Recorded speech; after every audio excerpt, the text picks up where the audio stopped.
commanders. It was automatic, and in fact it bared to be true, because in fact within an hour of the initial attack on the leadership compound, the missile forces in the south and in the north, for that matter, had already been activated to launch. In fact, those had already been pre-positioned.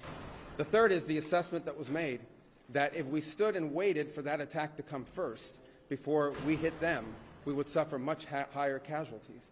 And so the President made the very wise decision.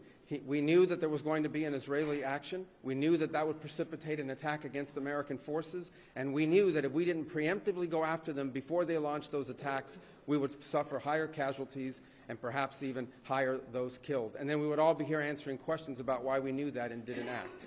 Going back to the purpose. The purpose of this is to destroy that missile capability. Why does Iran want that ballistic missile capability? What they are trying to do, and have been trying to do for a very long time, is build a conventional weapons capability as a shield where they can hide behind. Meaning, there would come a point where they have so many conventional missiles, so many drones, and it can inflict so much damage that no one can do anything about their nuclear program. That is what they were trying to do, is put themselves in a place of immunity where the damage they could inflict on the region would be so high that no one can do anything about their nuclear program or their nuclear ambitions. They are producing, by some estimates, over 100 of these missiles a month. Compare that to the 6 or 7 interceptors that can be built a month. They can build 100 of these a month, not to mention the thousands of one-way attack drones that they also have. They've been doing this for a very long time, and by the way, they've been doing it under sanction. You see the attacks they're conducting right now?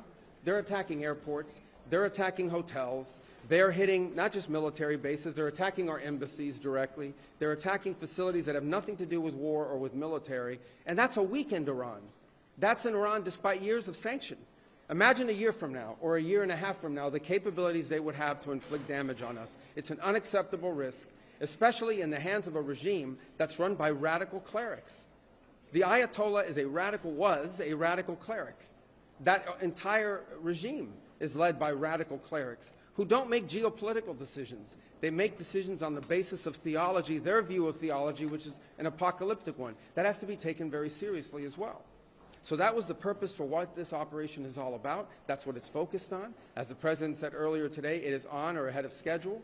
I will defer to the Department of War to discuss the progress being made at a tactical level, but it was the right decision and an important decision for the safety and security of the world. Does Congress have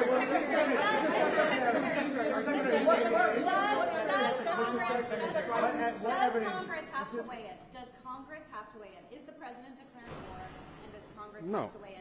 And was there an imminent threat? Did you tell lawmakers that there was an imminent threat? There absolutely was an imminent threat, and the imminent threat was that we knew that if Iran was attacked, and we believed they would be attacked, that they would immediately come after us. And we were not going to sit there and absorb a blow before we responded, because the Department of War assessed that if we did that, if we waited for them to hit us first after they were attacked, and by someone else, Israel attacked them, they hit us first, and we waited for them to hit us, we would suffer more casualties and more deaths. We went proactively in a defensive way to prevent them from inflicting higher damage. Had we not done so, there would have been hearings on Capitol Hill about how we knew that this was going to happen, and we didn't act preemptively to prevent more casualties and more loss of life. What? The U.S.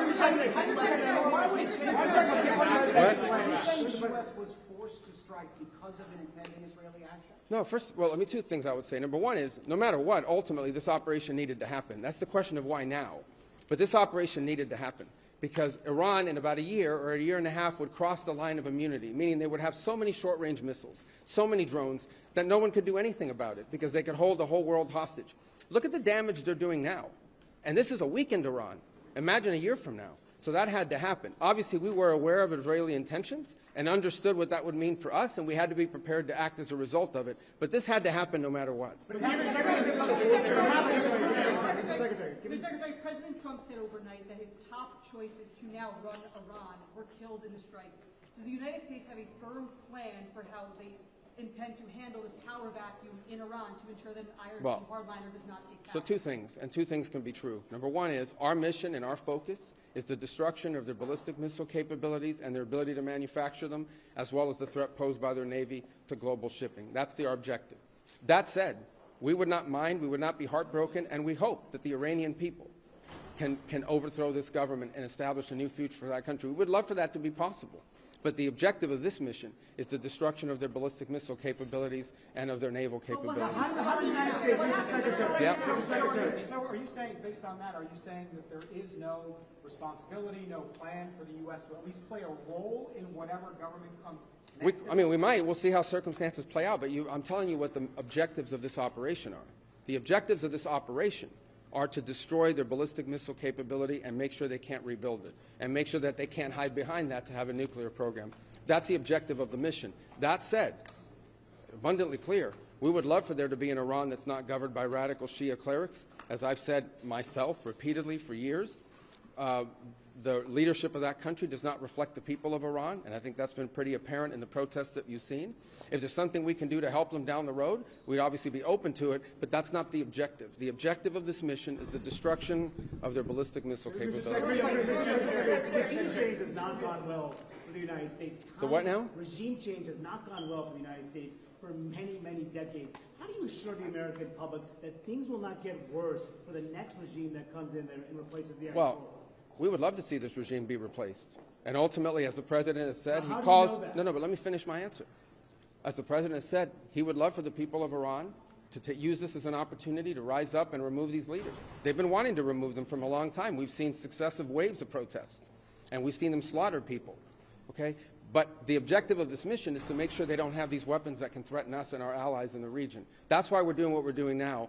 And while we would love to see a new regime, the bottom line is no matter who governs that country a year from now, they're not going to have these ballistic missiles and they're not going to have these drones to threaten us. That's the objective of this mission, is to deny them the ability to use ballistic missiles to threaten their neighbors, to threaten our bases, to threaten our presence in the region, and ultimately as a shield behind which they can do whatever they want with their nuclear weapons ambition. We were not going to let them hide behind that, and that's why this was such a critical mission to undertake now while they were at their weakest point, and not a year from now where they could inflict even more damage and perhaps already be behind that point of immunity. Go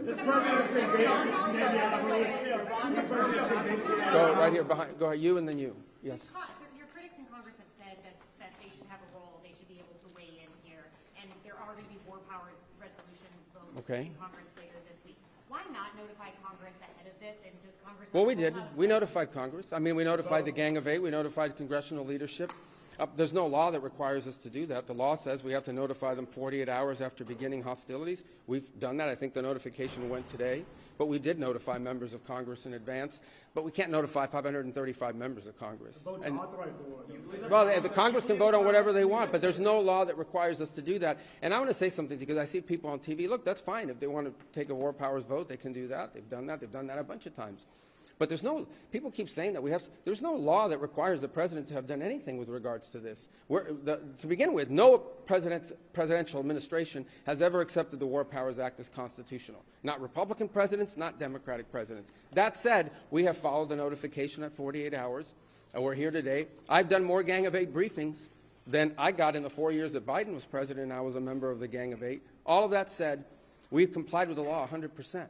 And we're going to continue to comply with it. We've done the notification, and we officially to Congress, but we did notify members of Congress. We just can't notify 535 people. That's not possible, but we did the Gang of Eight twice. I briefed them last week, and then I called them the night before the operation. Can you tell us what you know, Mr. Secretary, of the administration knows about the strike on a building in southern Iran, the Iranians saying that the school reports largely including children killed? Yeah, I've seen those reports. I would refer you, not because I'm not trying to answer your question, but I don't want to get it wrong. The Department of War would be investigating that if that was our strike, and I would refer your question to them, and I'll make sure they're aware that you have that question. But we'd like to know.